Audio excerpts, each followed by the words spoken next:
इस वीडियो में मैं आप सभी लोगों को बताने वाला हूं कि किस तरीक़ा से आप अपने नन्हे मुन्ने स्प्राइट्स को जंप करवा सकते हैं। तो इस वीडियो को एंड तक देखिएगा क्योंकि ये वीडियो आपके लिए बहुत इम्पॉर्टेंट होने वाला है। आपके लिए आगे बहुत कुछ है, चैनल पर बने रहिए। तो लास्ट तक हम लोगों ने देख लिया था कि किस तरीक़ा से एनिमेशन वाइल रनिंग का प्रोग्राम हम लोग स्प्राइट को दे सकते हैं। इस वीडियो में मैं आपको बताने वाला हूं जंपिंग के बारे में। तो चलिए बिना समय बर्बाद किए कुछ इम्पॉर्टेंट चीज़ों के बारे में मैं आपको बता देता हूं। आपको याद होगा हम लोग यहाँ इनपुट सिस्टम में जंप का वेरिएबल क्रिएट कर सके थे, जिसमें स्पेस के कारण हम लोग जंप करवाते थे।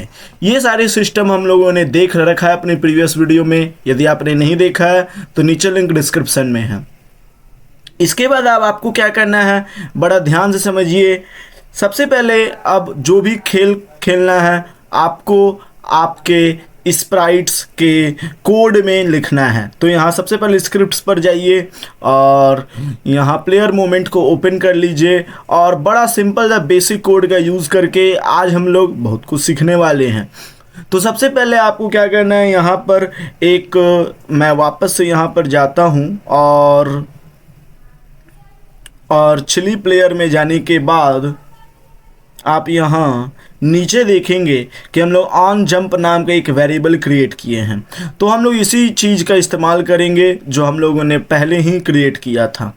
तो यहाँ पर हम लोग जाएंगे और यहाँ पर जाने के बाद एक नया फंक्शन क्रिएट करेंगे, void on jump। ये फंक्शन क्रिएट करने के बाद हम लोग अपने इसको एक बेसिकली इनपुट वैल्यू दे देंगे। इनपुट वैल्यू ये कहना चाह रहा है कि हम लोग जो असाइन किए थे वही, और इनपुट वैल्यू एक इफ स्टेटमेंट का आपको यूज़ करना है, क्योंकि हम लोग बेसिकली स्पेस बार को प्रेस करेंगे तो इसलिए वैल्यू डॉट इज प्रेस्ड का हम लोग यूज़ करने वाले हैं। और इसके अंडर में क्या फंक्शन होने वाला है आपको ये लिखना है, यानी इसके अंदर हमारा फंक्शन होगा कि हमारा जो रिजिड बॉडी है, माई रिजिड बॉडी डॉट वेलोसिटी इसको असाइन करना है और उसमें ऐड करना है न्यू वेक्टर 2। शुरुआत में इसको अब इस वेक्टर 2 में आपको दो तरीक़ा का वेलोसिटी प्रोवाइड करना होगा।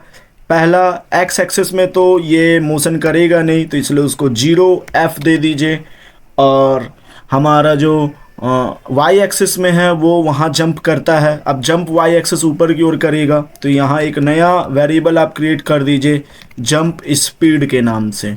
उसके बाद आप टर्मिनेटर से इसको एंड कर दीजिए, क्योंकि वाई एक्सिस में हम लोगों ने एक वेरिएबल इंट्रोड्यूस करा दिया है तो यहाँ भी एक वेरिएबल आपको देना ही पड़ेगा। तो ये जो है सीरियलाइज फील्ड, इसको आप कॉपी करके नीचे पेस्ट कर दें और यहाँ पे रन स्पीड के जगह जंप स्पीड यूज़ कीजिए, और जंप स्पीड आप इसको लेट्स से 5 दे देते हैं और इसको सेव कर लीजिए। ठीक है, इतना करने के बाद आप तैयार है अपने प्लेयर को जंप करवाने के लिए। यहाँ पर जाएं, मेक श्योर कि आपके पास कोई कंपाइलेशन एरर ना हो, क्योंकि यदि कंपाइलेशन एरर होता है तो ये प्ले मोड में नहीं जाता है।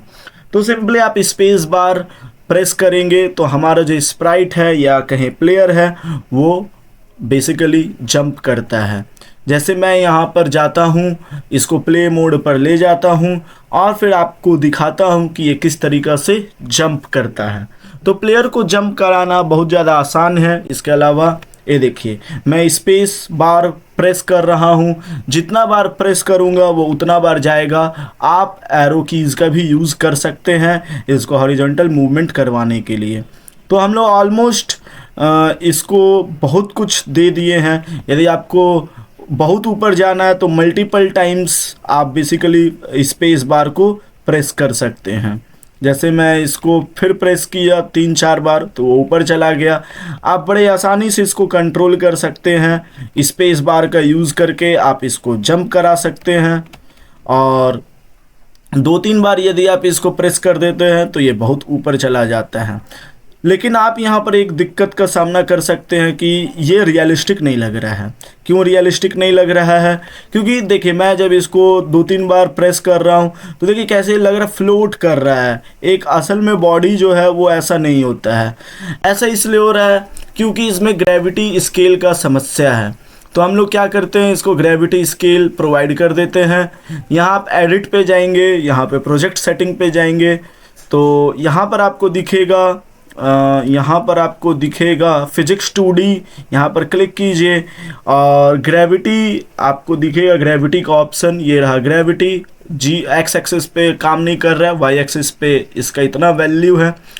तो ये ग्रेविटी स्केल आपको दिखेगा। इसका यूज़ करके ही बेसिकली हमारे फिजिक्स में ग्रेविटी काम करता है। तो चलिए इसको हटा दीजिए। यहाँ पे हम लोगों को ये जो ग्रेविटी स्केल दिख रहा है, ये रिजिड बॉडी 2D में ग्रेविटी स्केल यदि आप 2 पर सेट कर देते हैं तो आपके लिए ठीक वर्क कर सकता है। यहाँ पर मैं इसको फिर प्ले मोड पर ओपन करता हूँ तो तब आपको लग सकता है कि जब इसको रन किया जाए तो इस पर ग्रेविटी सही तरीक़ा से फंक्शन होता हुआ आपको दिखे, काफ़ी रियलिस्टिक फीलिंग आए। जैसे मैं अब यदि मैं प्रेस करता हूँ तो देख सकते हैं कि अब उतना फ्लोट ये नहीं कर रहा है। ये काफ़ी रियलिस्टिक अब लग सकता है। आप चाहें तो इस चीज़ को और बढ़ा सकते हैं अपने सुविधा के अनुसार। जहाँ पर आपका सबसे ज़्यादा सेट हो वहाँ पर आप यूज़ कर सकते हैं। जैसे देख सकते हैं ये अभी भी जंप कर रहा है लेकिन बहुत नेग्लिजिबल जंप कर रहा है। क्यों? क्योंकि ग्रेविटी स्केल बहुत ज़्यादा है।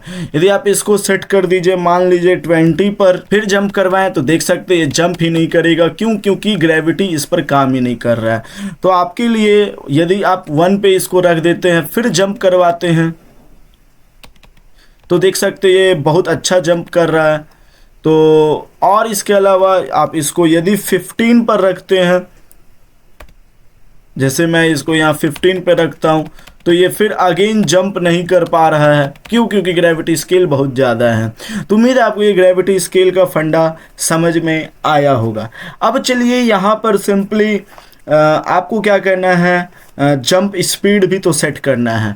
तो आपको मैं प्ले मोड पर ही रखते रखते कर देता हूँ। ठीक है, आपने मेरे प्रीवियस वीडियो में देखा था कि मैंने आपको बताया था कि किस तरीक़ा से आप ये सारी चीज़ें प्ले मोड में भी कर सकते हैं।